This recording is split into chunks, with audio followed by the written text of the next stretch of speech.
말이 한문으로 다시 한글로 왔다 갔다 하는 사이에 차이가 생겼다고도 볼 수 있지만, 아까 단심가의 그 예와 똑같이 본다면 정말 이방원 이런 하여가를 읊었을까 하는 것까지도 의심할 수 있는 대목이죠. 저는 하여가, 단심가 이 두 개가 다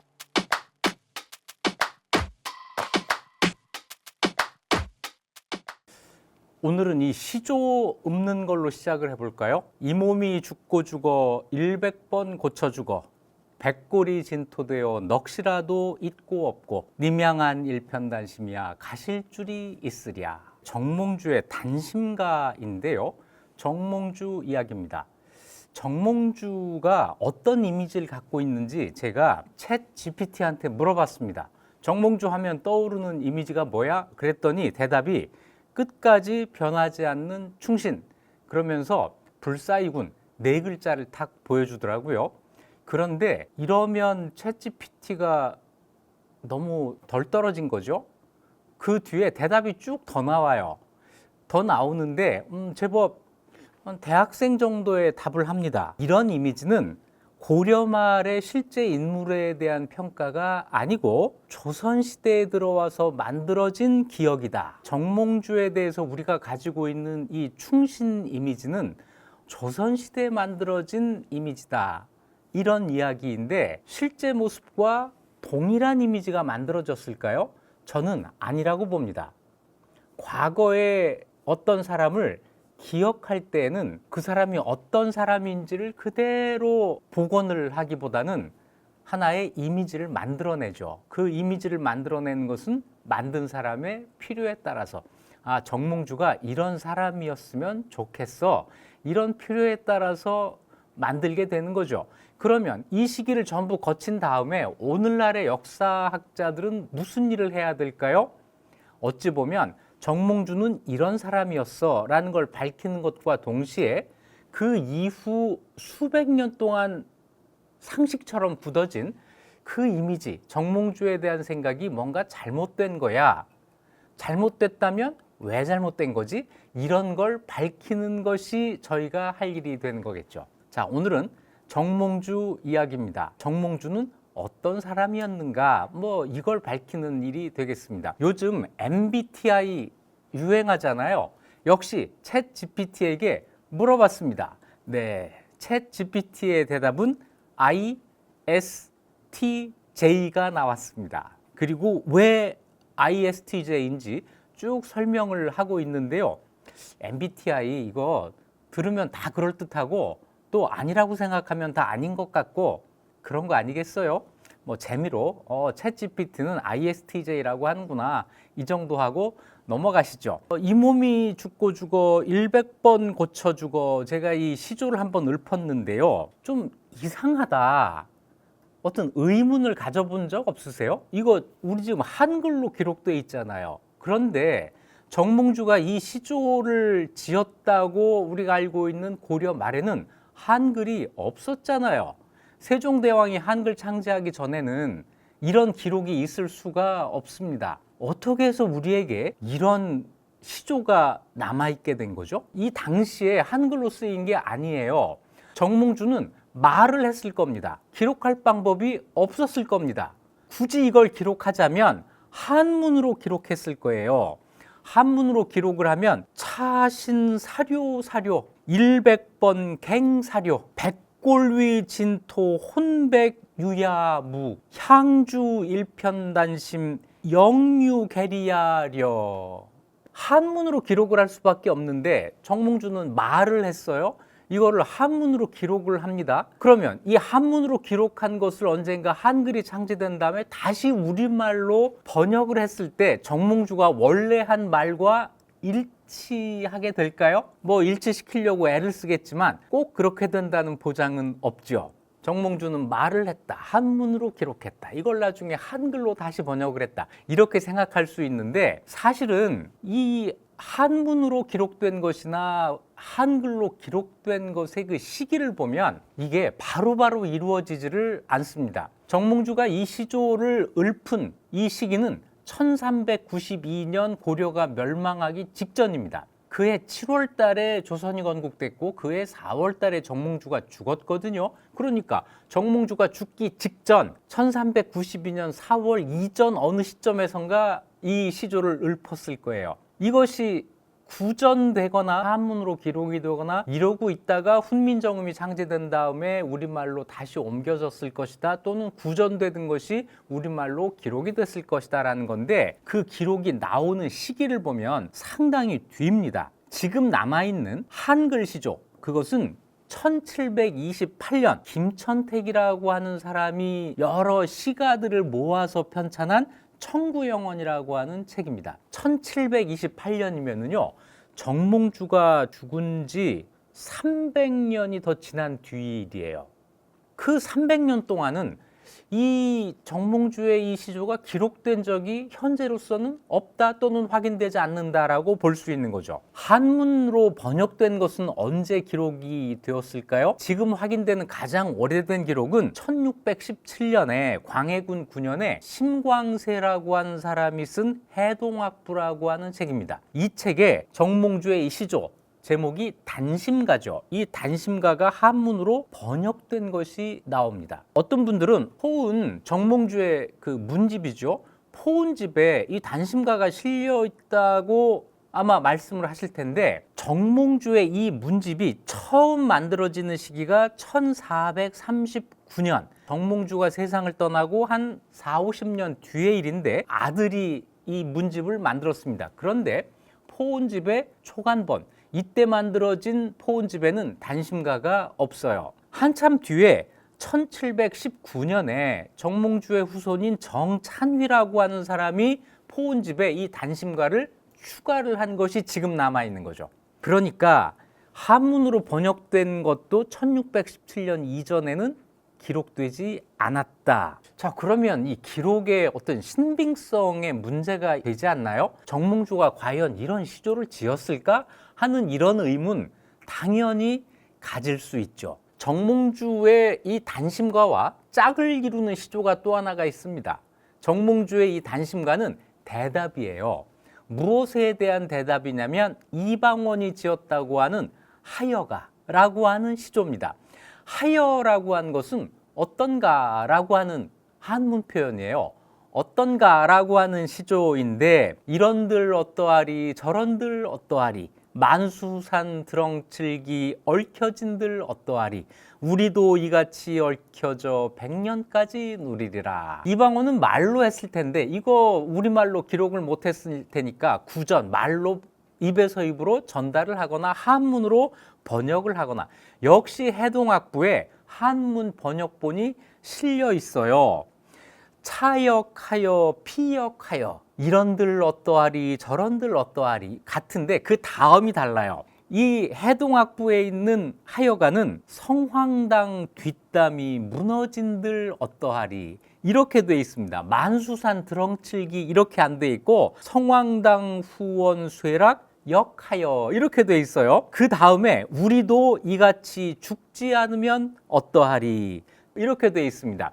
한문과 우리말 시조가 조금 달라요. 말이 한문으로 다시 한글로 왔다 갔다 하는 사이에 차이가 생겼다고도 볼 수 있지만, 아까 단심가의 그 예와 똑같이 본다면 정말 이방원 이런 하여가를 읊었을까 하는 것까지도 의심할 수 있는 대목이죠. 저는 하여가, 단심가 이 두 개가 다 뒤에 만들어진 거라고 생각하는 편입니다. 물론 지금 학자들 사이에서도 진짜 있었다, 뒤에 만들어진 거다, 뒤에 만들어졌지만 근거가 없는 게 아니다, 뭐 여러 가지 그 주장들이 있지만 저는 뒤에 만들어진 것이다 라고 생각을 해요. 그 근거가 이런 겁니다. 이방원은 준비를 했을 거예요. 정몽주는 갑자기 그 하여가를 탁 들은 다음에 이렇게 완벽한 시조를 탁 읊는다는 게 이거 좀 어려운 거 아니에요? 임기응변으로 했다고 치기에는 작품이 너무 완성도가 높아요. 뭐 물론 정몽주가 참 시조의 천재니까 그럴 수 있겠다 뭐 이러고 넘길 수도 있습니다. 자, 이건 그냥 그렇게 넘기겠습니다. 자, 그런데 그 상황을 한번 상상을 해보면 이게 도무지 이해가 안 되는 거예요. 1392년 4월 달에 이방원이 정몽주를 죽였습니다. 죽이기 직전에 이방원이 정몽주를 만나서 회유하려고 했다는 거예요. 그런데 그때 1392년 4월 달 이방원이 몇 살이냐면 26살이에요. 정몽주는 51살입니다. 두 사람의 나이 차이가 20살도 넘어요. 이때는 이방원이 정몽주 눈에 그렇게 보이지 않던 때예요. 나중에 이방원이 왕자의 난을 2번 일으키고 그래서 왕이 됐고 이러면서 대단한 사람처럼 보이지만 고려 말 상황에서는 아직 아버지가 왕도 아니고 왕이 될까? 이것도 의심되는 상황이었고 그 이성계의 5째 아들이란 말이에요. 나이도 26살에 불과합니다. 이런 이방원이 정몽주를 참 앞에 놓고 이런들 어떠하리 저런들 어떠하리 이렇게 얘기하면 정몽주는 마땅히 뭐라고 해야 되냐면 혼내야 돼요. 우리가 이방원의 그 미래를 알기 때문에 이 두 사람의 만남에서 착시를 일으키고 있는 것이다 라고 저는 생각을 합니다. 게다가 그 시점에 1392년 4월 정몽주를 죽이기 직전에 이방원은 관직에서도 물러나 있었어요. 그 전에 모친상을 당했거든요.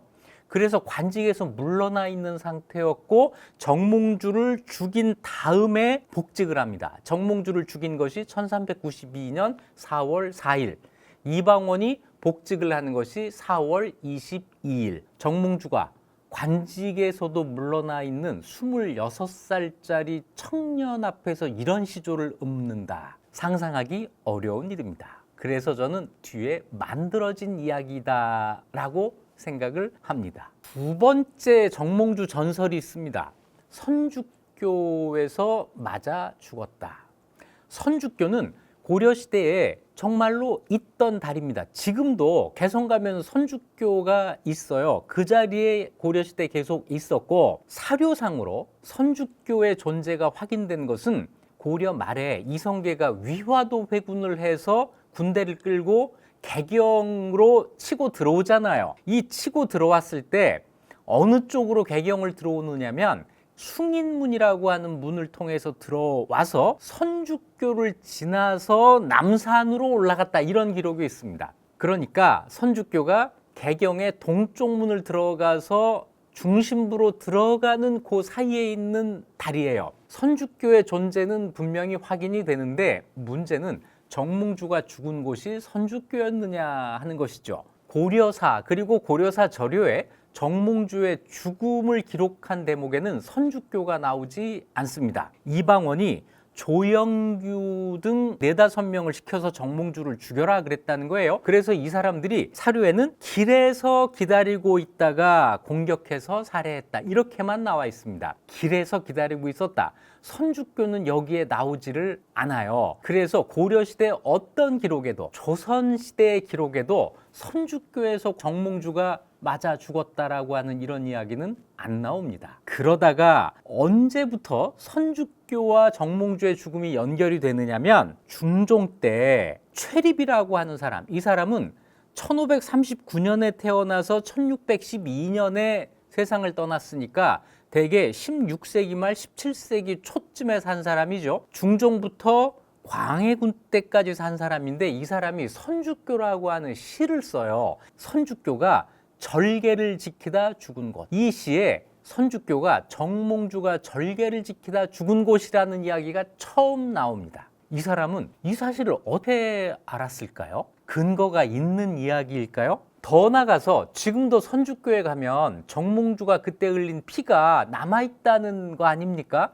제가 선주교를 안 가봐서 모르겠는데요. 조선시대에 이런 이야기가 나와요. 이 얘기 많이 한 사람이 실학자 이덕무예요. 정조의 총애를 받던 이덕무가 시를 짓는데 여기에 선주교 붉은 흔적이라는 말이 나옵니다. 그래놓고 이 사람 또 진짜 가서 확인을 해봤던 모양이에요. 그런데 못 찾아요. 그래서 그 문집이 청장관 전서라고 하는 건데 여기에 이런 말도 남겨왔습니다. 선주교를 찾아 돌 위를 맴돌았으나 충신이 뿌린 피 흔적이 보이지 않기에 혼자서 석표, 돌로 된 그 표석 이것만 어루만지다 돌아왔다. 이덕무가 거기 가서 정몽주의 피를 확인을 못한 거예요. 지금도 당연히 확인할 수가 없죠. 실록에는 민간에서는 이렇게 많이 이야기를 하는데 정몽주가 선주교에서 죽었고 피가 거기 흔적이 남아있고 이야기를 하는데 국가의 공식 기록 조선의 실록에는 영조 때 처음으로 선주교 이야기가 나옵니다. 영조가 개인적으로 정몽주를 존경했어요. 그래서 영조가 직접 선주교까지 가요. 그리고 정몽주의 충성을 기리고 거기다가 비석을 세우라고 명령을 내립니다. 정조 때면은 1700년대니까 정몽주가 세상을 떠난 지 400년 뒤의 일입니다. 수백 년 동안 정몽주와 선주교는 연결되지 않았다. 그래서 저는 이것도 만들어진 이야기다라고 생각을 합니다. 정몽주는 이렇게 실제와 다른 만들어진 전설이 있어요. 이 두 가지를 구분하는 것이 역사에서는 중요한 일입니다. 자, 지금부터 구분해 보겠습니다. 자, 그러면 지금부터 정몽주의 실제 모습을 밝혀보도록 하겠습니다. 먼저 초상화가 있어요. 정말 실제 모습을 우리가 알 수 있는데요. 그런데 초상화가 두 계열이 있어서 어떤 게 실제 모습인지 확인할 수가 없습니다. 이 초상화가 있습니다. 이 초상화는 정몽주의 고향이에요. 태어난 곳 경상북도 영천에 있는 임고서원에 같은 계열의 초상화 3개가 있는데 그 가운데 두 번째로 오래된 초상화입니다. 이 초상화 오른쪽 아래에 보면은 충정 기사년 모본, 충정 기사년에 다시 그렸다 이렇게 돼 있습니다. 모본이라고 하는 것은 원래 있던 것을 그대로 베껴 그린다고 하는 뜻인데요. 충정 기사년이 서기 1627년 인조 7년이 됩니다. 이때 그린 정몽주의 초상화가 이렇게 있습니다. 이 초상화는 조금 근엄한 얼굴이에요. 얼굴이 좀 이렇게 통통한 이렇게 살이 올라있는 이런 초상화고요. 이것은 국립중앙박물관에 소장되어 있는 초상화인데요. 1880년 고종 17년에 이한철이라고 하는 궁중 화가가 그린 거예요. 개성에 있는 숭양선에 보관되어 있었던 초상화를 다시 곧 베껴서 그린 겁니다. 자, 이건 보면은 얼굴에 주름이 많고 나이가 좀 더 들어서 그려서 그럴까요? 조금 더 노인 같은 그런 얼굴입니다. 이런 초상화가 하나가 있는데 그림 안이 써 있잖아요. 이 글 가운데 우리가 알만한 사람의 이름이 나옵니다. 영식이라는 이름이 나와요. 이 영식은 아마 우리가 갑신정변 주인공으로 알고 있는 홍영식이 아닌가 생각을 하는데요. 물론 확실하진 않습니다만 그럴 가능성이 크다. 1880년이면 홍영식이 막 활동할 때잖아요. 자, 이렇게 두 개의 초상화가 지금 남아 있습니다. 전에 그 정도전 같은 경우에는 지금 산소도 모르고 초상화도 당연히 안 남아 있고 후손들이 그린 상상화만 남아 있는데 정몽주는 그래도 두 개나 남아 있어요. 이거는 조선시대 500년 동안 정몽주는 뭔가 보호를 받았다라고 하는 이런 사실을 보여주는 거죠. 자, 정몽주는 1337년에 태어나고 1392년에 세상을 떠났습니다. 본관은 연일입니다. 이 연일 재밌어요. 지금은 포항시 연일읍 이렇게 해서 연일이라는 이름이 남아있는데 고려시대에는 영일이라고 나옵니다. 그런데 이 영일이 어느 순간 조금씩 연일로 바뀐 것 같아요. 지금은 포항시 연일읍이라는 게 있고 그 옆에 오천읍이라고 하는 게 있는데 이게 고려시대는 같은 행정구역이에요. 여기가 본관입니다.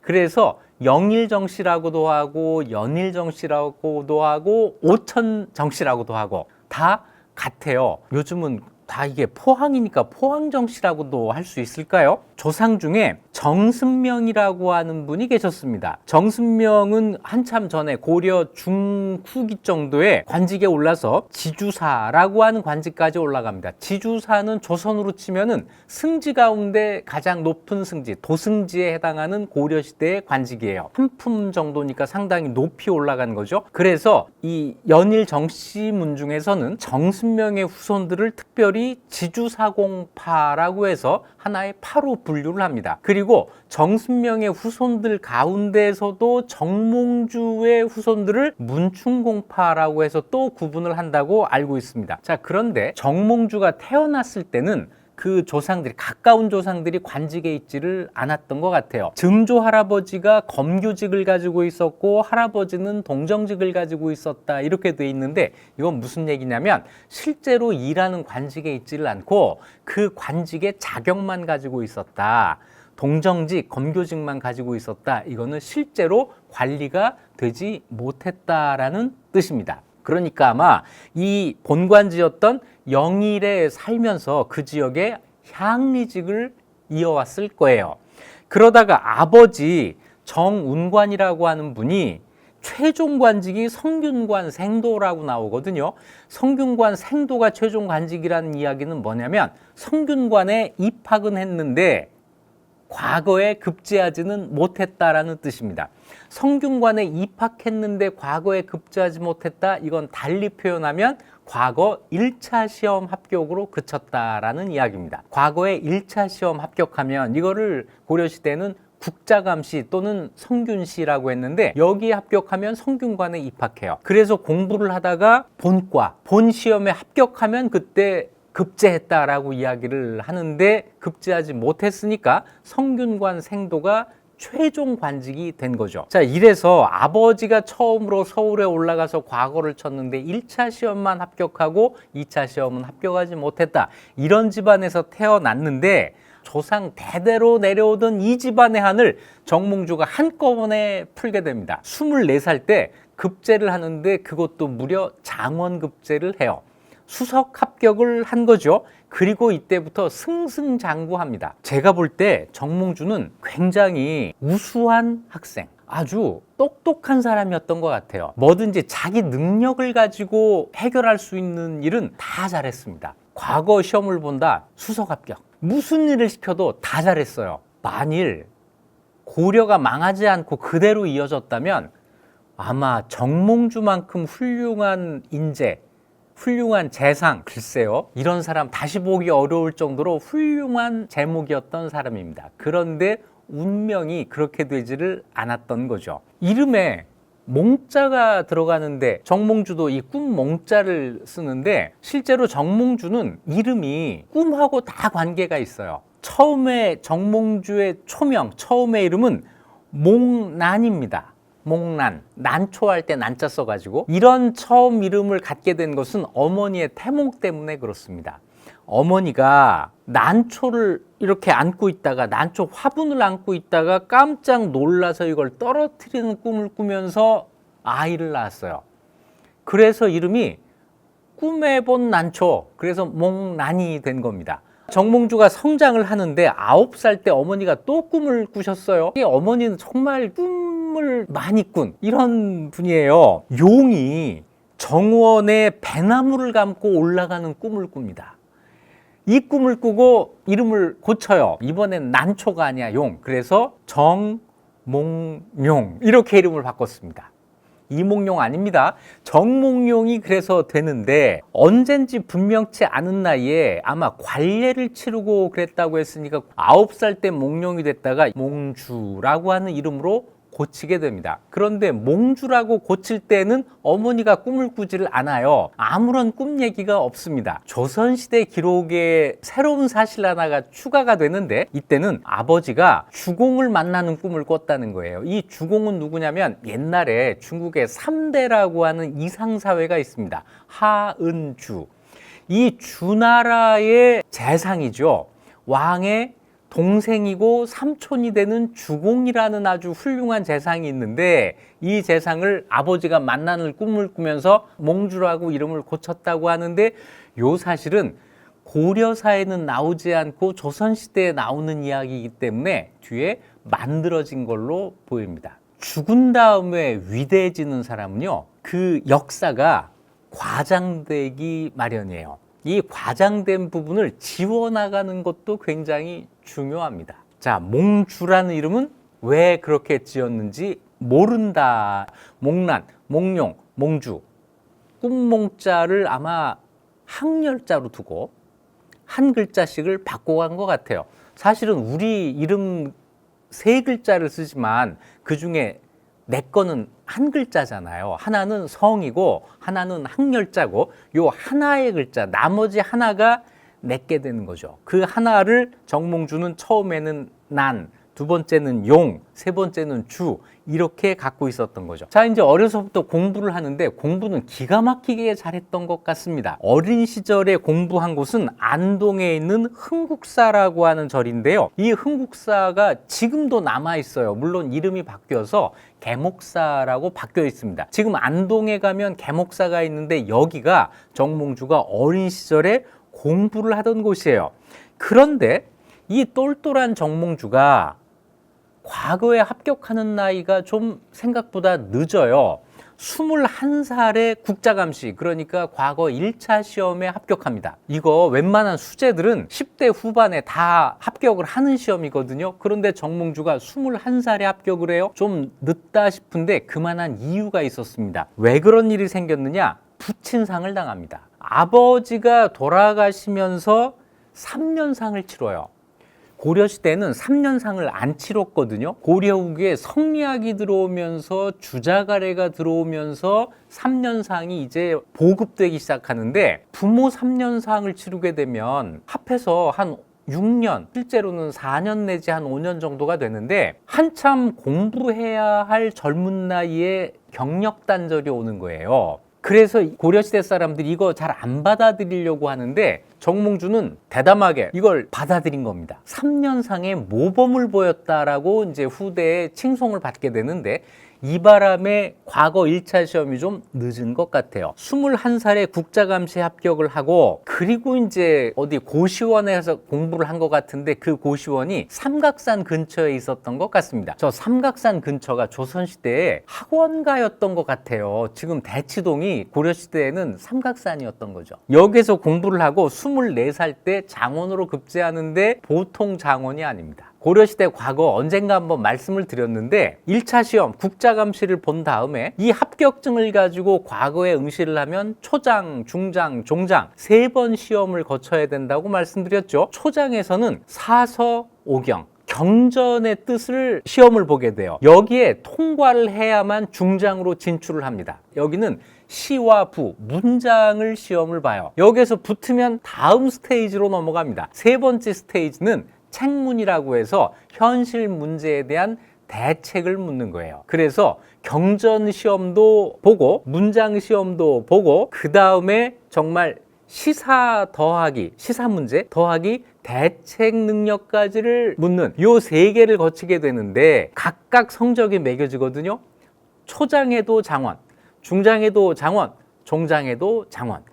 정몽주가 한 기록입니다. 그래서 삼장장원이라고 하는데 이 정도면 타의 추정을 불허하는 수재예요. 이렇게 해서 관리가 됐기 때문에 정몽주 하면 그 당시 고려의 이 관료 사회에서는 다 알아주는 사람이 되는 거죠. 이렇게 소문이 쫙 퍼진 상태에서 관직에 올라간 거예요. 자, 이 정도면 장밋빛 미래가 쫙 펼쳐져 있었겠죠. 실제로 정몽주는 그 당시 모든 사람이 인정할 만한 그런 능력을 갖추고 있었어요. 자, 먼저 그 당시 성리학이 막 들어와가지고 사람들이 성리학을 막 공부할 때거든요. 여기에서 발군의 실력을 보입니다. 나중에 보면 정몽주를 우리나라 성리학의 아버지라고 이렇게 이야기를 하는데 어려서 자기가 갖고 있었던 그 자, 옛날 사람은 이름 말고 자도 있고 호도 있잖아요. 이 자가 달가예요. 그런데 이 달가라고 하는 두 글자는 이 자체로는 번역이 되지 않는 말입니다. 달가는 독립된 단어가 아닙니다. 맹자의 한 문장에서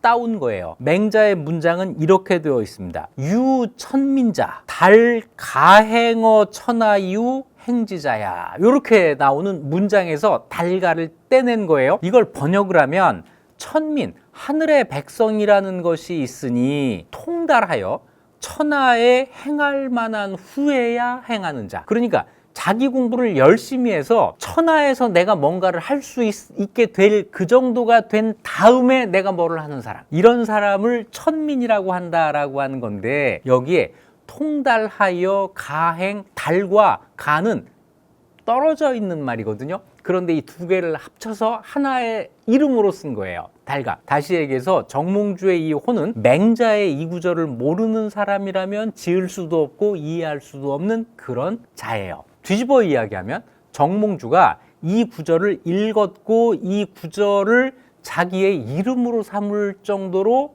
깊이 이해했다라고 해석할 수 있는 대목이죠. 자 이야기를 했으니까 호 이야기도 해야 되겠네요. 정몽주의 호는 다 아시는 것처럼 포은입니다. 포는 채소밭이라는 뜻이고요. 은은 숨는다라는 뜻이에요.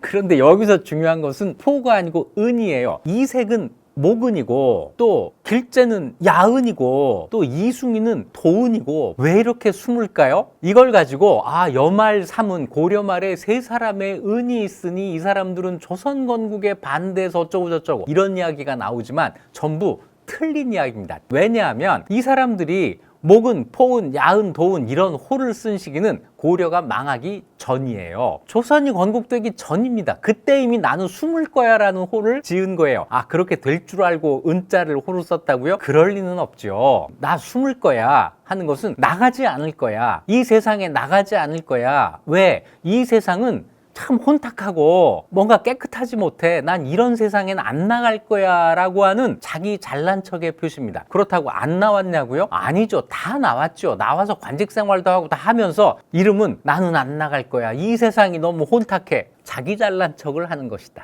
조선 건국에 반대해서 이런 거 아니다. 이건 분명해요. 고려가 망하기 전에 이 호를 썼다니까요. 이 호는 성리학하고 관계없는데 자는 성리학과 관계가 있습니다. 정몽주가 일찍이 성리학을 받아들였다고 하는 것은 남들은 안 하는 3년상을 치른 것. 그것도 어찌 보면 수험생 시절에 3년을 아버지 상을 치르는 데 투자를 한 거예요. 그리고 정몽주가 대학과 중용이라고 하는 책을 또 강조해요. 이게 또 어떤 의미가 있냐면 성리학의 기본 경전은 사서입니다. 대학, 논어, 맹자, 중용. 이 4개 책이 성리학의 기본 경전이에요.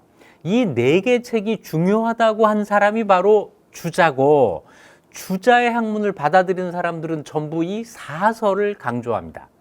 이 사서를 읽으면 뭔가 이 세상에 쓸모 있는 어떤 인재가 될 수 있다고 생각을 한 거예요. 세상에 쓸모 있는 공부를 하자라고 하는 사람들이 이 사서를 받아들이게 되는데 나중에 정도전이 정몽주와의 만나는 장면을 회상한 글이 있습니다. 정도전이 16, 17살 때쯤 되었을 때 과거 준비를 해야겠다라고 생각을 했을 때 민안인이라고 하는 친구가 정도전에게 와서 이런 말을 해요. 내가 정선생 달가를 배웠는데 문장 다듬는 것은 말리에 저 끄트머리의 재주이고 심신의 학문은 대학과 중용에 있다. 이거 공부해야 된다. 너희들 지금 과거 공부하려고 하는 거지 지금 문장 공부하지 말고 대학, 중용 이런 거 공부해. 여기서 시험 나. 이렇게 이야기를 해준 거예요. 그래서 민한인이 그렇구나 해가지고 이존호라고 하는 그 친구하고 같이 삼각산 절집에 들어가서 이걸 우리가 공부하고 있다라고 정도전에게 노하우를 알려준 거예요.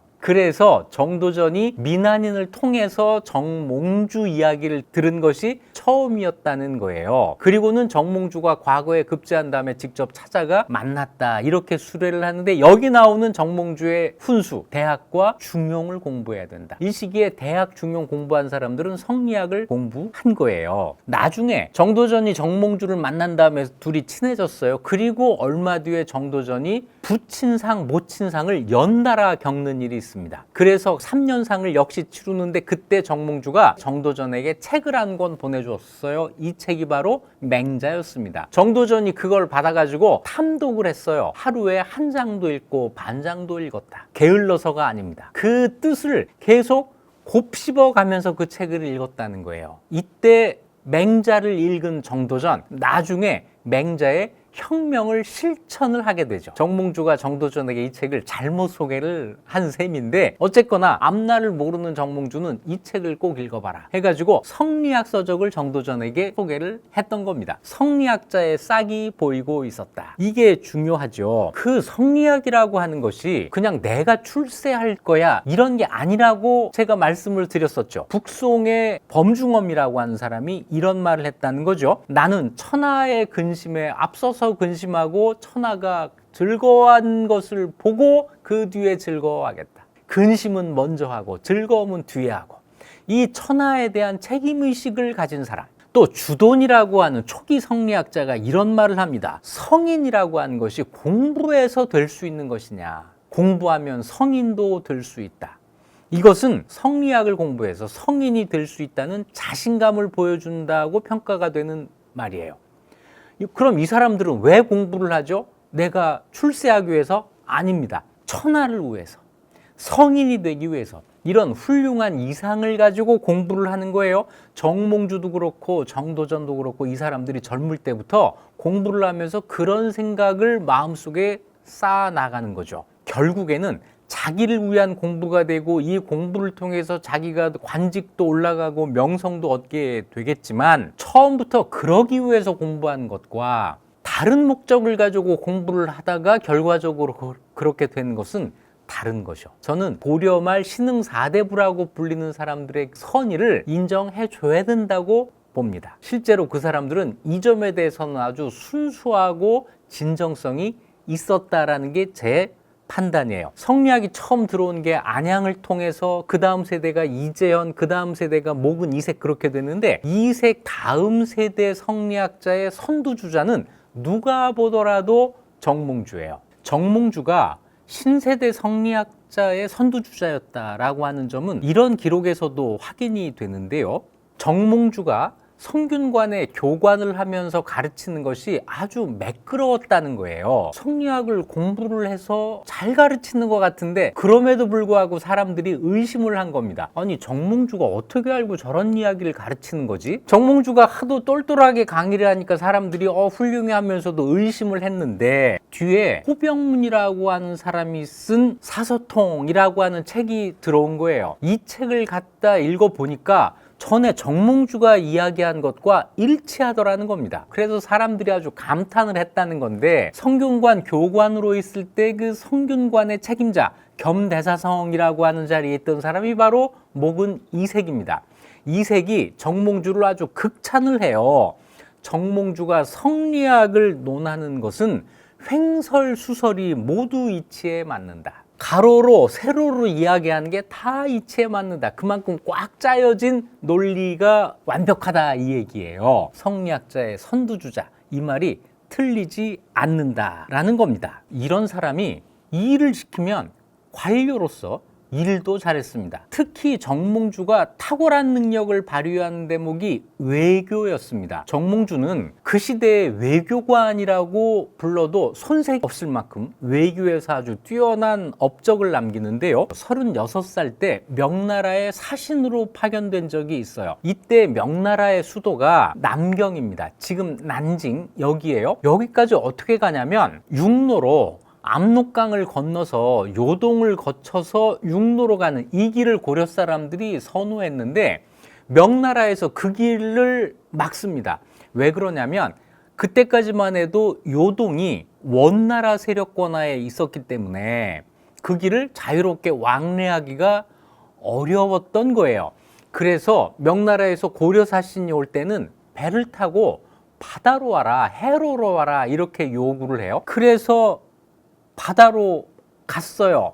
갔는데 고려 사람들이 겁내던 그 일이 생기고야 맙니다. 돌아오는 길에 배가 폭풍우를 만나서 침몰해요. 그래서 그때 정사, 그러니까 그 사신단의 넘버원 홍사범이라고 하는 사람이 물에 빠져서 익사를 합니다. 정몽주를 비롯해서 불과 12명이 섬의 표류에서 겨우 살아남았는데 섬의 표류에서 13일 동안을 버텼다는 거예요. 이 13일 동안 식량이 없어서 말다래까지 베어서 먹었다. 말다래가 뭐냐면 말 탈 때 안장 아래에다가 이렇게 늘어뜨려서 흙이 위로 튀어 올라온 것을 막는 요게 말다래거든요. 대개 돼지 가죽으로 만들어요. 먹을 게 없어서 이거를 베어서 먹으면서 버텼다는 거죠. 그야말로 구사일생으로 살아 돌아옵니다. 정몽주는 그 다음에 또 외국에 파견이 됩니다. 우왕 3년 41살 때 일본의 사신으로 파견됐는데 그 직전에 고려 사신이 일본에 억류되어서 거의 굶어 죽을 뻔하다가 겨우 돌아온 일이 있습니다. 그런데 정몽주가 거기를 간 거예요. 어딜 갔냐면 지금의 하카다, 후쿠오카, 지금 우리 여행 많이 가는 거기로 사신으로 파견이 된 겁니다. 가서 한 일이 뭐냐? 외구에 항의를 해요. 왜 너네 일본 사람들이 우리나라까지 침략을 해오느냐. 외구에 항의를 해서 사과를 받아내고, 더 중요한 것, 그때까지 거기 끌려갔던 고려 사람, 포로로 끌려간 고려 사람들을 데리고 돌아오는 성과를 거둡니다. 이건 대단한 성과죠. 다 안 가려고 하는 정말 사지에 가가지고 사과를 받고 끌려간 고려 사람들을 데리고 돌아오고, 이런 성과를 거두어요. 그리고 6년 뒤에 또 이번에는 명나라 사신으로 파견이 되는데, 이번에는 해로가 아니라 육로로 요동을 거쳐서 갑니다. 그런데 과연 요동이 막혀서 가지를 못하고 돌아와요. 자, 세 번째 사신은 실패로 끝납니다. 그러다가 다음에 바로 또 명나라의 사신으로 보내지는데요. 그때 또 명나라하고 고려의 관계가 아주 안 좋았어요. 명나라가 곡물의 양을 가지고 트집을 잡아서 고려를 아주 어렵게 하고 있을 때입니다. 고려 사신을 억류해서 보내지를 않고 막 이럴 때예요. 그러니까 고려 사람들이 명나라에도 사신을 안 가려고 합니다. 실제로 이때 사신으로 가기로 했던 사람이 진평중이라는 사람인데, 이 사람이 가기가 싫으니까 그때 권세가 이님, 임견미, 여문방 세 사람 중에 한 사람, 임견미에게 뇌물을 주고 나 사신 안 갈래, 이렇게 빠져나가요. 그렇게 된 자리를 정몽주가 채우고 명나라를 가게 된 거예요. 정몽주가 명나라에 가서 명나라 황제 홍무제를 만납니다. 그랬더니 홍무제가 뜻밖의 말을 하는 거예요. 너 옛날에 12년 전에 사신으로 왔다가 돌아가는 길에 풍랑 만나서 죽을 뻔했던 그 사람 아니냐? 홍무제가 알아본 겁니다. 이것만으로도 정몽주로서는 굉장히 유리해지는 거죠. 그래서 사신으로 갔던 역할을 아주 잘하고, 그 이전에 억류되어 있었던 고려 사신을 석방시키는 성과를 거두고 돌아옵니다. 일본에 가서는 일본에서도 잘하고, 명나라 가면은 거기서도 잘하고, 이 정몽주의 이 능력, 개인기, 이거는 그때 고려 사람들이라면 아마 다 인정을 했을 거예요. 그리고 마지막으로 51살 때 또 명나라로 파견이 됐는데, 이번에도 요동에서 길이 막혀서 돌아옵니다. 그러니까 일본에 한 번, 명나라에 4번 사신으로 파견됐고, 그 중에 한 번은 난파돼서 죽을 뻔한 위기를 겪었고, 한 번은 홍무제로부터 고려 사신을 돌려받는 이런 성과를 거뒀고, 이쯤 되면 아주 훌륭한 외교관이었다, 이렇게 이야기할 수 있겠죠. 자, 정몽주 공부 잘해. 장원급제 했잖아요. 신망이 높았어요. 성리학 공부하는 사람들 사이에서 야, 저렇게 공부를 잘하다니, 우리의 그 참 기대주, 우리의 희망, 우리의 선두주자야, 다 인정을 합니다. 또 논리 정연했어요. 거기에다가 실무에서도 능했습니다. 외교관으로 파견돼서 성과를 거두고 왔어요. 자, 미래가 보장된 사람입니다. 우왕초에 정몽주의 명함에는 용두회장 4글자가 새겨져 있어요. 용두회, 이건 뭐냐면 용의 머리 모임입니다. 과거에 급제한 사람들 가운데 장원들끼리 따로 만나는 동창회예요. 보통 사람은 과거에 급제하는 것도 영광인데, 장원 급제한 사람들이 자기들끼리 모임을 갖고 있었던 거예요. 이 용두회 회장이 정몽주였습니다. 누가 보더라도 미래가 확실하게 보장되어 있는 사람이죠. 그런데 뭐가 문제였을까요? 고려 말에 상황이 문제였습니다. 백성들이 살기가 너무 어려웠어요. 권력자들이 그 권력을 남용해서 백성들로부터 수탈을 하고 있었습니다. 이이님, 임견미, 여문방, 이 사람들이 한 게 뭐예요? 자기들의 권력을 이용해서 백성들에게 좋은 토지가 있으면 그걸 마구잡이로 뺏고 있었어요. 땅을 뺏기면 이 사람은 어떻게 먹고 살죠? 다른 사람 땅에 들어가서 소작인이 되거나, 심지어는 노비가 되거나. 양인 농민이 권세가의 노비가 되는 일이 비일비재하게 벌어지고 있었어요. 이런 불법이 횡행하고 있는 시대, 이 상황이 문제였던 거죠. 정치적인 불안도 계속됐습니다. 공민왕이 살아있을 때는 그래도 나았어요. 공민왕이 갑자기 암살을 당한 다음에 문제가 됩니다. 우왕이 즉위하고 이이님이 권력을 장악하고, 이이님에게 반대하다가 정도전을 비롯해서 신흥 4대부들이 천국으로 뿔뿔이 유배를 갑니다. 정몽주는 언양으로 유배를 갔어요. 지금 정도전의 유배지 이렇게 보존이 되어 있고 정몽주의 유배지도 울산 반구대 바로 근처에 정몽주 유허지라고 하는 흔적이 지금 보존이 돼 있어요. 신흥 사대부들이 정치적으로 탄압을 받고 있었던 거죠. 정몽주는 언양으로 유배 가서 1년 만에 복귀를 합니다. 뭔가 쓸모가 있었기 때문이죠. 그 쓸모가 바로 아까 이야기했던 일본으로 사신 가는 거였어요. 자, 저 유배가 있는 정몽주를 풀어주고 그 대신 사지, 죽을지도 모르는 일본으로 사신을 보내자. 이런 계산이 있었던 거죠. 자, 그런데 그 일을 훌륭하게 마치고 돌아왔어요. 하지만 돌아온 다음에도 이인임, 임견미, 여문방의 이 제가 볼 때는 고려 역사상 가장 나쁜 정치, 이게 계속됩니다. 무려 14년을 가게 되는데 여기에 더하기 외국까지 창궐을 해서 고려 사람들의 생활이 말이 아닌 상태가 돼요. 이런 상황에서 정몽주는 관직 생활을 계속합니다. 관직에 계속 있었지만 한마디도 하지 않았다. 이인임, 임견미, 여문방에게 저항하지 않았다. 이게 문제가 되는 거예요. 다 좋았는데, 정말 우등생이고 능력 있고 다 좋았는데 어려운 상황에서 자기 역할을 하지 않았다.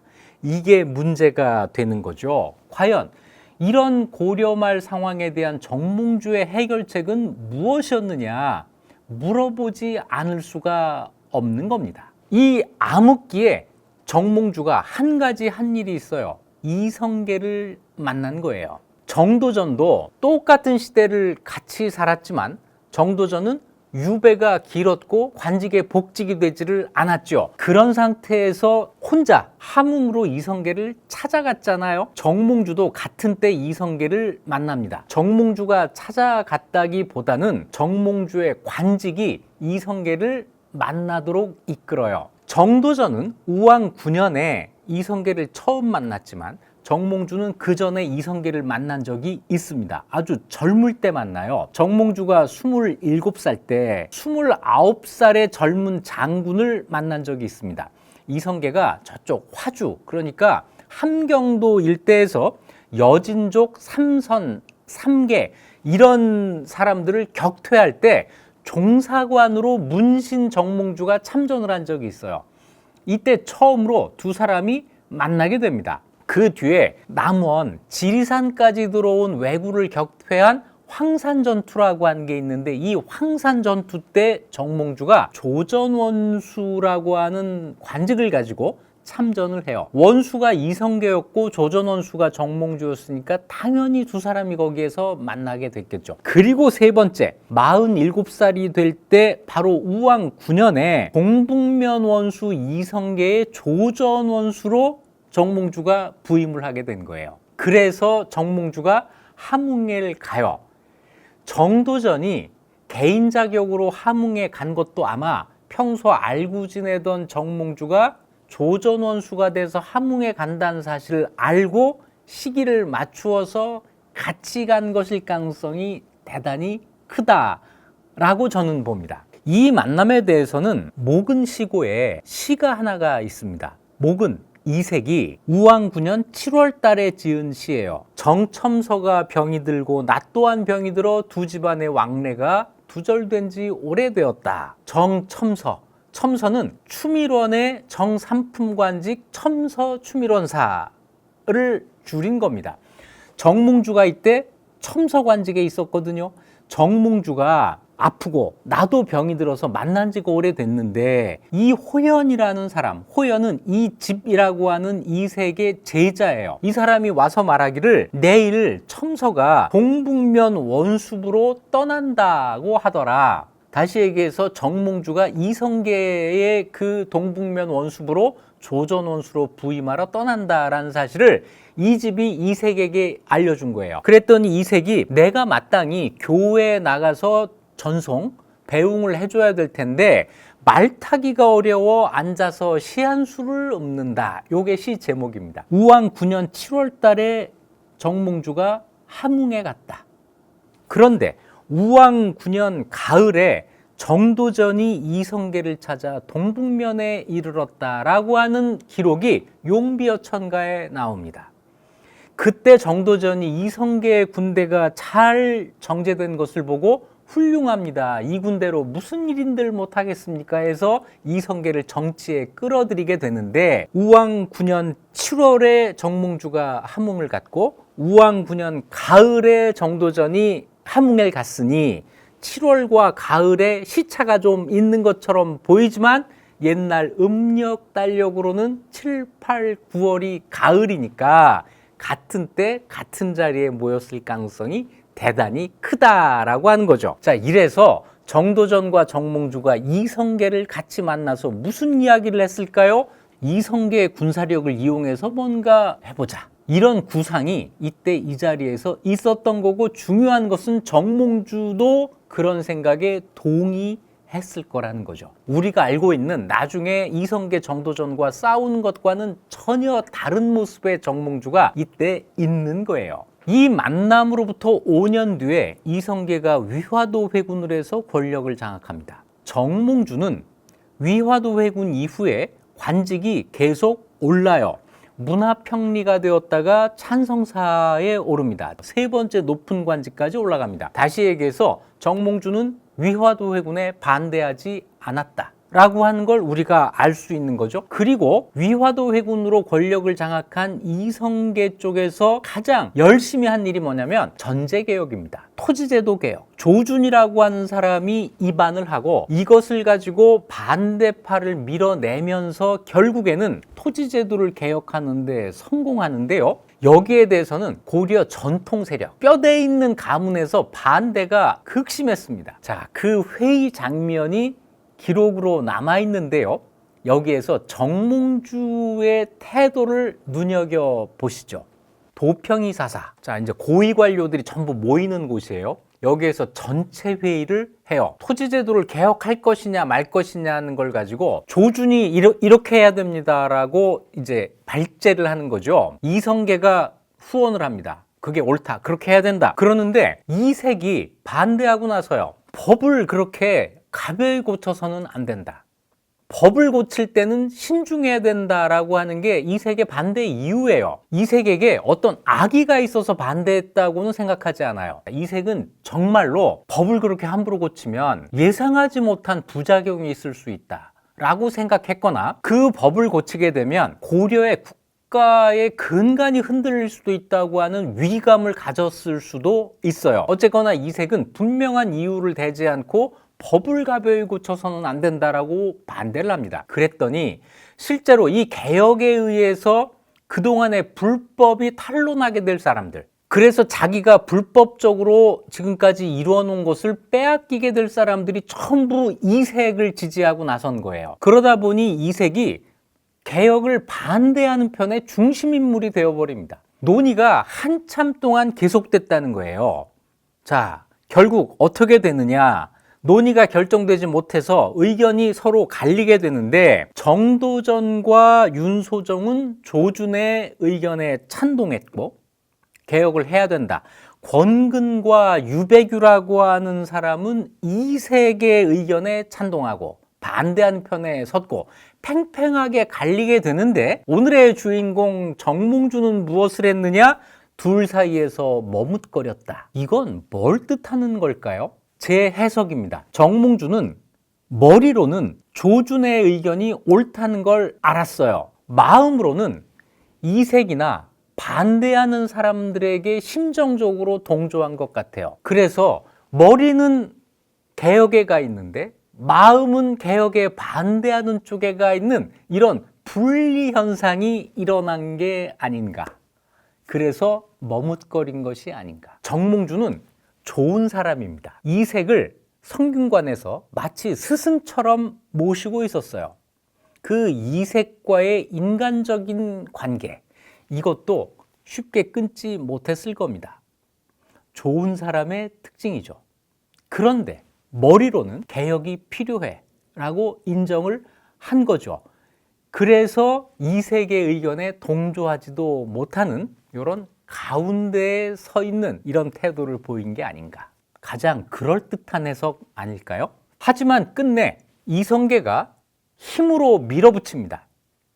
조준의 개혁안을 밀어붙여서 토지 제도를 개혁하고 과전법이라고 하는 새로운 제도를 만드는데 성공합니다. 그런데 그 과정에서 이 개혁에 반대하는 사람들이 고려 왕실을 중심으로 세력을 결집해요. 결국에는 고려의 왕실도 전통적인 지배 집단을 대표하는 위치에 있었기 때문에 국왕이 나서서 반대를 한 거예요. 그렇게 하니까 이성계가 국왕을 갈아치우면서까지 개혁을 밀어붙여요. 그때 국왕이 창왕이죠. 창왕은 우왕의 아들입니다. 우왕이 공민왕의 아들이냐 아니냐는 이 의심, 이것을 이용한 거예요. 이성계 쪽에서는 우왕 창왕 부자가 신돈의 후손이다 이렇게 주장을 하면서 가짜왕이다, 가짜를 몰아내고 진짜를 세워야 된다, 폐가 입진이라고 하는 걸 명분으로 해서 창왕을 몰아내고 공양왕을 세웁니다. 이 공양왕을 세우자는 논의를 하는 그 자리, 이 자리에 9명이 모였어요. 이성계, 심덕부, 지용기, 정몽주, 설장수, 성성린, 조준, 박위, 정도전. 이 9명이 공양왕을 옹립하는 데 성공하고 모두 공신의 책봉이 되어서 구공신이라고 불리는데 순서가 그대로 가요. 1번이 이성계, 정몽주가 4번, 정도전이 9번입니다. 바로 이것이 그 시점에서 이성계 세력 안에서의 서열이라고 봐도 틀리지 않습니다. 다시 얘기해서 정몽주가 이성계 세력에서 서열 4번째에 위치해 있었다라고 하는 거죠. 둘 사이에서 머뭇거리던 정몽주가 끝내는 전제개혁에 찬성을 한 거예요. 여기까지는 정몽주가 이성계 편에 서 있었습니다. 그것이 1389년 12월의 일이에요. 여기까지는 정몽주가 이성계, 그리고 이성계와 연결되어 있는 정도전, 이렇게 같은 편에 있었다. 이 다음부터 급변하기 시작합니다. 공양왕을 세우고 토지제도를 개혁한 이성계 세력이 반대파를 공격하기 시작합니다. 아직도 고려의 전통적인 가문이 아주 뿌리 깊게 남아 있었던 거예요. 이 사람들을 공격을 하는데 이 공격하는 과정에서 무리를 해요. 상대방을 공격하는데 상대방에게 어떤 잘못이 있어서 그거를 처벌하는 게 아니라 잘못을 만들어내는, 조작하는 이런 일을 벌리게 된 거죠. 그러면서 이성계 쪽에게 유리한 여러 가지 조작 사건이 만들어지게 되는데 그 가운데 대표적인 것이 윤희 이초 사건이라고 하는 겁니다. 이게 참 어처구니가 없는 사건이에요. 자, 이렇게 되는 겁니다. 명나라에 사신으로 갔던 사람들이 귀국해서 보고를 하는데 여기 뜻밖의 내용이 있었어요. 명나라에서 고려 사신들에게 이런 말을 했다는 겁니다. 너희 나라에 윤희와 이초라는 사람이 우리한테 와서 지금 왕이 된 공양왕은 왕족이 아니라 사실은 이성계의 인친이다. 그리고 두 사람이 공모해서 명나라를 치려고 한다. 고려에서 이색을 비롯해서 몇몇 사람들이 이 사실을 알고 반대를 하니까 그 사람들을 죽이거나 유배를 보냈다라고 우리한테 얘기를 하더라. 이랬다는 거예요. 좀 이상하지 않아요? 명나라에서 이걸 왜 고려 사신한테 이야기를 해주죠? 이미 윤희 이초라는 사람이 가서 이야기를 했다 하더라도 명나라에서 그걸 믿지 않았다는 거잖아요. 그런 일이 있으니 가서 이 사람들 처벌해. 명나라에서 이렇게 이야기를 해줬다는 거 아니에요? 이 말을 듣고 와가지고 보고를 해요. 이게 이제 고려 조정을 발칵 뒤집어 놓습니다. 그래서 이 사람들이 대거 체포돼서 전부 옥에 갇히게 돼요. 그때까지만 해도 고려에서도 이걸 안 믿는 분위기였어요. 이런 분위기였는데 또 다른 사건이 하나가 벌어집니다. 이때 이 사건에 연루되어 있다고 의심을 받던 김종현이라는 사람이 갑자기 도망을 간 거예요. 이거를 믿고 싶어 했던 이성계 쪽에서는 봐라, 김종현은 도망까지 갔잖아, 이러면서 이걸 더 확대를 시켜버립니다. 이래서 이 사건에 연루되었던 이성계에게 평소 반대했던 사람들을 전부 가두어서 청주의 감옥에 가두어요. 가두어 놓고 이제 상대방을 전부 제거하려고 하는 이런 태도를 보이게 됩니다. 이때 정몽주가 손들고 나온 거예요. 이게 죄가 명백하지가 않다. 저 사람들 그냥 처벌하면 안 된다. 이성계 쪽에서는 반대파를 한 번에 몰아낼 수 있는 기회라고 여겼던 이 타이밍에 정몽주가 안 된다라고 반대를 하고 나온 거죠. 이것이 1390년 5월의 일이니까 공양왕이 왕이 되고 6달 뒤의 일입니다. 반년 만에 정몽주가 그때까지 한편에 있었던 이성계 정도전과 다른 편에 서게 된 거예요. 대결이 시작된 겁니다. 정몽주가 이렇게 나서니까 이성계 쪽의 공격으로부터 수세에 몰리고 있던 사람들이 반색을 하겠죠. 그 전까지는 이색이 그 역할을 해줬는데 이색은 공양왕이 왕이 된 직후에 이성계파 쪽에서 집중적으로 탄핵을 해서 이미 관직에서 파직되고 유배된 상태입니다. 이색이 이성계 반대파의 중심에서 이미 제거된 상황에서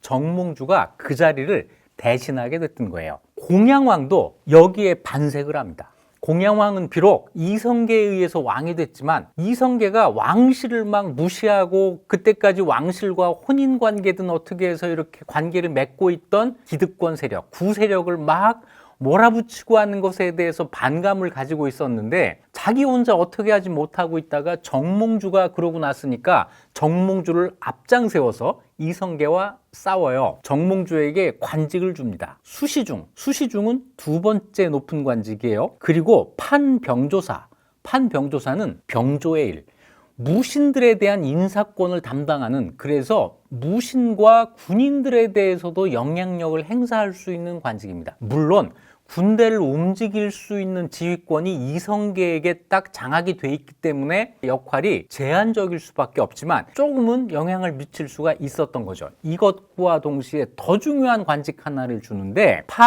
판상서사사라고 하는 관직을 줍니다. 판상서사사란 뭐냐면 상서사의 판사라는 뜻인데 상서사는 관리 인사를 담당하는 관청이에요. 상서사의 판사가 되면 문무 관리에 대한 인사권을 장악을 하게 됩니다. 여기에 더하기 국왕의 신임과 후원이 있어요. 이걸 가지고 정몽주가 집중적으로 한 일이 뭐냐면 대간들, 중서문화성 낭사와 사헌부, 여기에 사헌부의 관리들, 이 관리를 집중적으로 자기 사람을 심어 넣습니다. 이 사람들이 하는 일이 뭐냐면 말로 싸우는 사람들이거든요. 누구를 탄핵한다. 전부 언관들이 하는 일이에요. 이 언관을 정몽주가 좌파 세력으로 딱 장악을 해요. 그리고 이 언관들을 이용해서 이성계파를 공격을 합니다. 군사권은, 군대는 이성계가 장악을 했지만 조정에 들어오면 언관들의 탄핵이 계속 이성계한테 가해지는 거예요. 이러면서 두 세력의 균형이 팽팽해집니다. 공양왕과 정몽주가 일방적으로 밀리지를 않게 되는 거죠. 자, 이때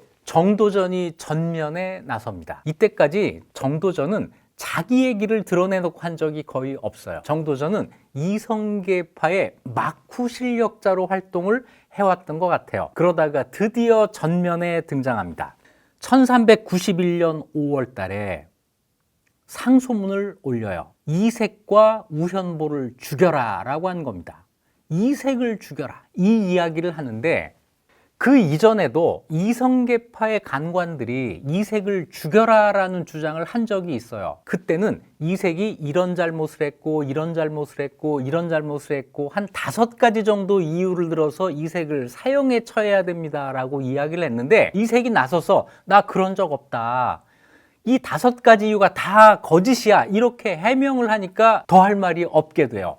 정도전이 이색을 죽여라라고 할 때는 어떤 일을 했기 때문에 죽여라가 아니라 해야 할 일을 안 했기 때문에 죽여라 라고 하는 거였습니다. 말하자면 부작위, 안 했으니까 죽여라, 이색으로서는 기가 찰 일이죠. 하지만 이런 식으로 이색을 공격을 해요. 잘못하면 이색이 죽음을 당할 수도 있겠는데 이런 위기까지 몰리게 됩니다. 문제는 정몽주였어요. 정도전이 1391년 6월 달에 갑자기 척불, 불교 배척을 들고 나옵니다. 성리학자라면 불교가 이단이라고 배웠고 이단은 배척해야 된다고 배웠잖아. 그런데 왜 너희들은 성리학자라고 하면서 불교를 배척하지 않는 거야? 정도전의 이 공격은 그 당시로서는 정말 전곡을 찌르는 거였습니다. 몇 사람을 공격한 건지 몰라요. 첫째, 그 당시 국왕이었던 공양왕이 독실한 불교 신자였습니다. 국왕을 공격해요. 왕이 불교를 믿다니 그래서는 안 됩니다. 이렇게 공격해요. 이색도 공격합니다. 이색은 평소에 승려들과 교류가 잦았기 때문에 부처에게 아첨하는 사람이다. 영불자라고 하는 이런 비난을 받고 있었어요. 세 번째로는 정몽주를 공격해요. 정도전이 정몽주에게 그런 이야기를 하는 겁니다. 너 성리학자라며. 그런데 왜 저들하고 같이 놀고 있는 거야? 성리학자가 왜 불교를 믿는 국왕, 불교에게 아첨하는 이색, 이런 사람들과 한편 먹고 있는 거야? 정몽주도 딜레마에 빠지게 됩니다.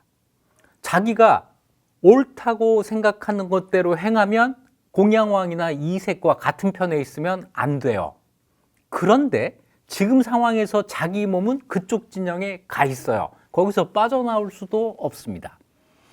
정도전의 이 불교 배척운동은 공양왕, 이색, 정몽주를 동시에 공격하는 아주 유효적절한 그런 수단이었던 거죠. 그런데 여기까지예요. 이렇게 정몽주를 난처하게 만들 수는 있지만 정몽주를 제거하는 데까지는 나갈 수가 없었습니다. 왜냐하면 정몽주가 특별히 잘못한 일이 없단 말이에요. 평소에 자기 관리가 충실하게 됐던 거죠. 정몽주를 더 이상 공격할 수는 없는 이런 상황이에요. 이런 상황에서 정몽주가 반격에 나섭니다. 자기가 심어놓은 그 대간, 언관들을 사주해서 시키는 거예요. 정도전을 탄핵해라. 정도전 먼저 공격을 합니다. 그래서 정도전이 평양 부윤으로 좌천이 돼요. 지방으로 밀려난 거예요. 지방으로 밀려나 있는 이 정도전을 또 공격해서 봉화현, 본관지로 유배를 보냅니다. 이것이 고려시대의 그 독특한 형벌, 귀향형까지는 아니지만 그래도 정치에 다시는 참여하지 못하도록 하는 효과를 거두었을 거예요.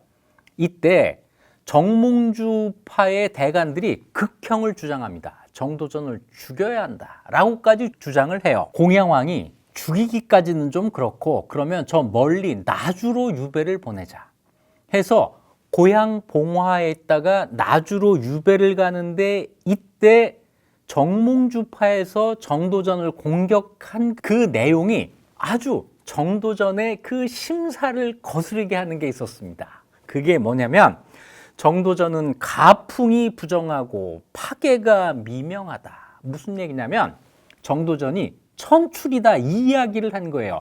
우리가 지금 많이 알고 있는 정도전이 천민 출신이라고 하는 이야기의 시작이 이때 정몽주파의 탄핵문 가운데에서 나오는 거예요. 그래서 제가 이건 못 믿겠다라고 생각을 한 겁니다. 그냥 보통 때 남들이 한 이야기가 아니고 정도전을 죽이자고 하는 사람이 처음 한 이야기이기 때문에 이건 아무리 사료에 있어도 검증을 해야 된다. 이런 상황에서 나온 이야기는 이건 그대로 믿으면 안 된다. 그것이 공정한 자세다라고 하는 게 제 생각입니다. 자, 어쨌거나 이때 정도전의 출신을 가장 먼저 문제 삼는데 바로 정몽주가 사주한 것이다라는 게 중요한 거죠. 정도전 이렇게 유배가 있는 상황에서 이성계 쪽에 악재 하나가 터집니다. 이성계가 해주에서 말을 타다가 떨어져요. 낙마를 하는데 이때 부상이 꽤 심각했던 것 같습니다. 이성계가 말에서 떨어졌다. 곧 죽을지도 모른다. 이런 판단을 한 거죠. 정몽주가 역시 자기 사람들을 동원해서 정도전뿐 아니라 조준, 남은, 윤소종, 남재, 조박 이런 사람들을 모조리 탄압해서 전부 유배를 보냅니다. 이성계는 병석에 누워있고 이성계 측근에 있는 사람들은 전부 유배를 가는 상황이 1392년 3월 정몽주 죽기 한 달 전, 조선 건국하기 넉 달 전에 있었던 거예요. 이 상황이 그대로 계속됐다면 이성계 세력이 전멸할 수도 있는 절체절명의 상황이었던 거죠. 이때 이방원이 이성계에게 찾아가서 이때 이성계가 해주에서 다친 다음에 병난도까지 이동을 해 있었는데 병난도로 가서 아버지에게 정몽주가 분명 우리 집안을 해칠 것입니다. 우리가 먼저 손을 써야 됩니다. 라고 이야기를 했다는 거죠. 이렇게 이성계 세력의 위기감, 불안감 이게 확 퍼지면서 뭔가 이 일을 도모해야 된다라는 생각을 했을 것이고, 이 일을 도모한다면 어디까지 갈 것인가? 정몽주를 죽이고 끝내나? 공양왕을 쫓아내야 되는 게 아닌가? 공양왕을 쫓아낸 다음에는 어떻게 해야 될 것인가? 이런 생각을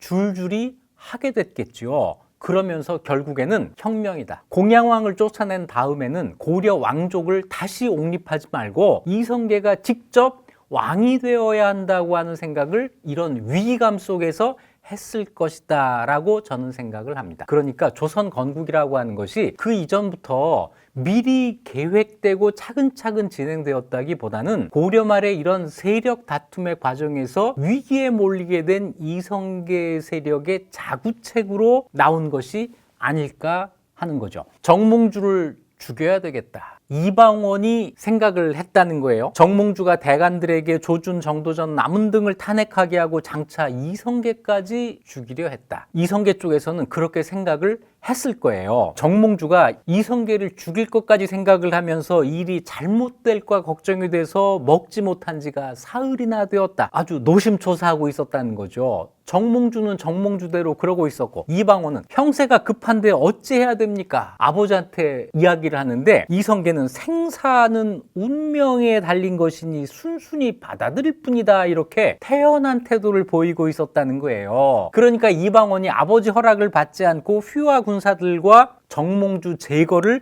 도모했어요. 이렇게 이야기를 하고 있는데 이성계의 형이 이원계거든요. 이원계 사위 중에 변중량이라는 사람이 있는데, 이 사람이 정몽주에게 찾아가서 지금 이방원이 이런 모의를 하고 있습니다, 고자질을 한 거예요. 이 말을 듣고 정몽주가 정말 그런 일이 있는지 살펴보려고 이성계의 집을 찾아왔다는 거죠. 그래서 낌새가 있는지를 살피는데 이성계가 평소와 같이 대했다. 아마 안심하고 돌아갔을 거예요. 돌아가는 정몽주를 이방원이 때를 놓칠 수 없다 라고 하면서 조영규 등 4, 5명을 보내 길에서 기다리고 있다가 공격하게 해서 격살, 때려 죽였다. 이렇게 되는 건데, 그 다음 이야기는 아무래도 뒤에 만들어진 것 같아요. 이 말을 듣고 이성계가 격노하며 너희들이 대신을 함부로 죽였으니 사람들이 내가 몰랐다고 하겠느냐, 내 욕을 안 하겠느냐, 우리 가문은 평소 충과 효로 소문이 났는데 너희들이 불효를 저질러 이렇게 됐구나. 이성계 가문이 충효로 소문났다는 얘기는 처음 듣는데요. 아무튼 나는 몰랐어, 니들이 한 일로 해. 그러니까 이방원이 앉아서 망하기만을 기다리겠습니까? 하자 이성계가 부득이 왕에게 아뢰고 정몽주를 죽였습니다. 정몽주의 머리를 저자에 매달았다, 효수했다, 이렇게 되는 건데, 이성계가 몰랐다? 아니죠. 알았을 겁니다. 모르는 상황에서 이걸 할 수가 없죠. 다만 뒤에 왕이 된 이성계에게 정몽주를 죽였다라고 하는 이런 오명을 씌우지 않기 위해서 조작을 하고 그 피는 누가 다 묻히는 거예요? 이방원의 손에 묻히는. 자, 이런 점에서 이방원이 효자라고 할 수도 있겠습니다. 자, 이래서 정몽주가 죽고 4월 4일의 일이에요. 7월 17일 날 고려가 멸망합니다. 정몽주가 죽었다고 하는 것은 더 이상 이성계 세력에 대항할 힘이 남아있지 않았다는 걸 뜻해요. 이 3개월 동안 그럼 무슨 일을 하는 것이냐? 조선을 건국할 사람들이 명분을 만들어 나가는 과정이죠. 어떤 명분일까요? 천심, 천명과 인심이 이성계를 향하고 있다라고 하는 것을 만들어 나가는 과정입니다. 그래서 나라를 멸망시키고 새 나라를 만들었을 때 백성들이 동요하지 않도록 하는 그런 준비 작업을 3개월 동안 하고, 이성계가 공양왕의 양위를 받는 형식으로 왕위에 올라서 새 나라를 만들게 되죠. 자, 정몽주가 죽은 다음에 당연히 간신으로 평가가 됩니다. 조선의 건국을 끝까지 반대한 사람, 조선 초에는 정몽주에 대해서 그렇게 평가를 해요. 이성계 그늘에서 성장했으면서도 고려 왕실과 영합해서 이성계를 죽이려고 했다. 이게 당장의 평가입니다. 그러다가 태종 때 정몽주가 복권되기 시작해요. 태종은 정몽주도 죽였고 정도전도 죽인 사람이에요. 그러면서 누구를 중용했냐면 권근, 하륜처럼 조선 건국에 반대했거나 참여하지 않았던 사람들을 중용했는데 그 가운데 권근이 정몽주에 대한 재평가를 띄우기 시작합니다. 정몽주가 목숨을 잃었지만 절의를 지켰다. 충신 아니냐? 권근이 이렇게 이야기를 해요. 태종도 비슷한 이야기를 합니다. 신하들과 대화를 하는 가운데 이런 말을 해요. 아버지 때 양정이라고 일렀다. 두 사람의 정씨가 있었다는 거예요. 하나는 몽주이고 하나는 도전이다. 정몽주는 고려 왕실에 충성을 다했고 도전은 부왕의 은혜에 감격하여 힘을 다했으니 우리 아버지에게 충성을 다했으니 양정의 도리가 모두 옳았다. 그래서 태종은 양시론입니다. 양정이 모두 옳았다. 뭔가 두 사람을 다 죽인 사람 입에서 나올 것 같지 않은 그런 얘기인데 태종의 여유를 보여주는 것이기도 하죠. 자, 이제 간신이던 정몽주가 정도전과 같은 평가를 받은 거예요. 양정이 모두 옳았다. 시간이 지날수록 정몽주에 대한 평가는 점점 올라가고 정도전에 대한 평가는 점점 내려갑니다. 세종 때가 되면 정몽주를 더 높이 평가해요. 세종이 고려 말에 절의를 지킨 신하는 정몽주와 길재뿐이었다. 이런 이야기를 해요. 그래서 고려의 절의를 지킨 신하라고 하는 이런 평가가 세종에 의해서 이제 자리를 잡게 되는 거죠. 그리고 삼강 행실도를 만들면서 충신편에 정몽주를 넣어라. 조선 건국에 반대했지만 고려의 충신으로 이제 자리를 잡게 된 겁니다. 자, 그렇게 되던 정몽주에 대한 평가가 16세기에 가면서 눈에 띄게 달라지는 게 있어요. 16세기는 어떤 시대죠? 연산군을 몰아내고 중종 반정을 한 것이 1506년입니다. 16세기 벽두의 중종 반정이 일어나요. 그 이후 조선의 지배층 머릿속에서 떠나지 않는 숙제는 어떻게 하면 연산군 같은 임금이 다시는 나오지 않게 할까? 라고 한 겁니다. 연산군의 충격이 그만큼 컸고 그 그림자가 그렇게 오래 갔던 거죠. 조광조가 도덕 정치를 주장한 것도 바로 그 답 중에 하나예요. 도덕을 회복해야 연산군 같은 왕이 나오지 않습니다 하는 거잖아요. 이 조광조의 도덕 정치가 너무 심해서 중종이 거부감을 갖게 됐고 조광조를 죽였고 기묘사화로 이어지고 이렇게 되는 건데 김효사화 이후에 이 도덕 정치 회복에 대한 반동의 분위기가 있습니다. 을사사화가 일어나고 문정왕후가 권력을 휘두르고 윤원형이 또 권력을 휘두르고 임꺽정의 난이 일어나고 16세기는 이렇게 혼란한 시대였지만 계속해서 도덕 정치를 어떻게 회복할 것인가, 어떻게 하면 옳은 정치를 할 것인가, 어떻게 하면 조선이라고 하는 이 나라에 성리학의 유토피아를 건설할 것인가라고 하는 이런 생각을 사람들이 많이 하고 있었어요. 그러는 가운데 정몽주가 재평가됩니다. 절의를 지킨 사람, 옳은 사람, 도덕 정치, 충효 이런 이야기를 할 때 정몽주가 빠질 수가 없었죠. 자, 당분간은 어떤 사람들은 정몽주가 고려에 충성한 사람이지 또 우왕, 창왕 때 행적이 좀 불분명하다. 우왕, 창왕이 공식적으로는 가짜 왕인데 그 사람들에게 충성을 하지 않았나, 우리가 본받을 만한 사람인가 라고 하는 이런 의심도 많이 있었지만 중종 때 문묘에 종사되는 대사건이 벌어집니다. 문묘 종사라고 하는 건 뭐냐면 문묘, 공자를 모신 사당이잖아요. 여기에다가 우리나라의 유학자들을 같이 모시는 거예요. 이게 굉장히 까다롭습니다. 조선시대에 문묘에 종사된 사람이 모두 18명밖에 되지를 않아요. 18명, 그래서 이걸 동방 18현이라고 하는데 여기에는 신라시대의 설총과 최추원, 고려시대의 안향, 그리고 정몽주, 이 넷은 조선 이전 사람이고 조선시대에 들어와서도 모두 14명밖에 여기에 들어가지를 못하는데요. 정몽주가 그 자리 중 하나를 차지하게 된 겁니다. 이 시기를 보면 1517년이에요. 이 1517년은 조광조의 시대입니다.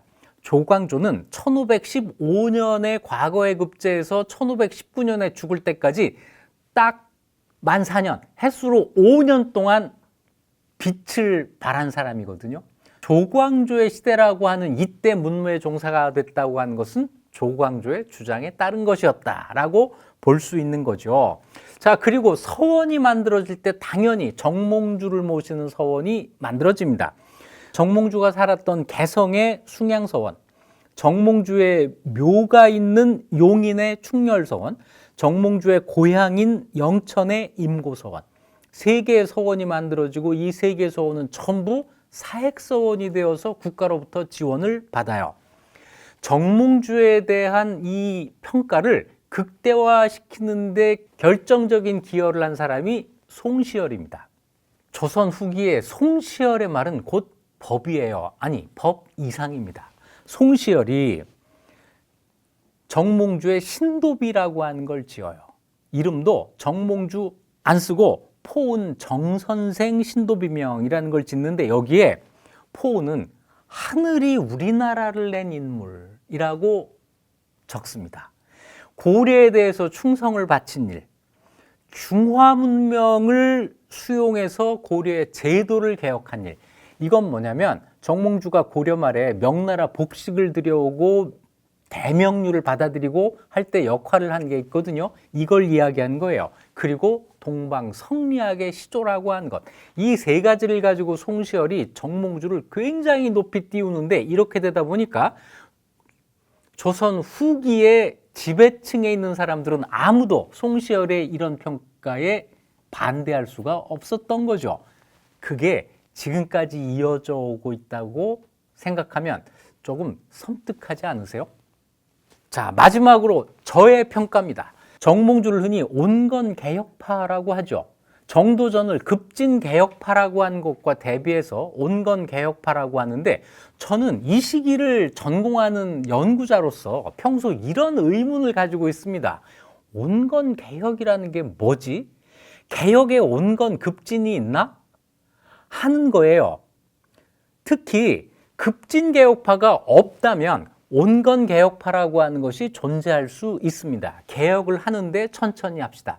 그런데 이미 급진개혁파라고 하는 게 나오게 되면 온건개혁파라고 하는 것은 개혁을 하지 맙시다라고 하는 게 되지 온건개혁이라고 하는 이 자리를 차지하지 못하게 됩니다. 저는 온건개혁파 이런 말 자체가 성립할 수 없다고 봐요. 또 한 가지 중요한 것, 정몽주가 과연 개혁을 주장한 적이 있나?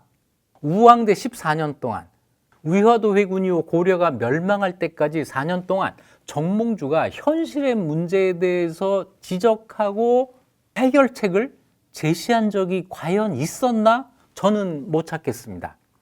그래서 저는 온건개혁이라고 하는 건 존재할 수도 없고 정몽주는 개혁파가 아니었다고 생각해요. 제가 보는 정몽주는 보수주의자입니다. 개혁에 반대한 사람이에요. 정몽주의 충성은 여전히 의미가 있지만 그조차도 이런 의문에 답해야 되는 가치입니다. 어떤 의문이냐면 그것이 무엇을 위한 충성인가 라고 하는 거예요. 고려 왕실에 대한 충성이 과연 절대적인 의미가 있는가? 이 의문은 단지 지금 우리의 기준으로 제기한 것이 아닙니다. 이미 같은 시대의 정도전은 그 충성의 의미에 대해서 고민을 했어요. 국왕에게 충성한다는 것이 무슨 의미가 있는가? 백성을 위한 정치를 하는 것이 좀 더 중요한 것이 아닌가? 만일 그 임금이 백성을 위한 정치를 하는데 방해가 된다면 어떻게 할 것인가? 이런 문제들이 이미 그 당시에도 있는 것이고 그것 때문에 정도전 같은 사람들은 혁명을 이야기하고 위민 민본 정치를 실현할 수 있는 새로운 나라를 만드는 이런 선택을 했습니다. 이런 상황에서 정몽주가 선택한 그 길은 과연 어떤 의미가 있는 것인지 생각해 볼 필요가 있다고 하는 것이죠. 저는 정몽주의 실패가 요즘 우리에게 주는 교훈이랄까 하는 것이 있다고 봅니다.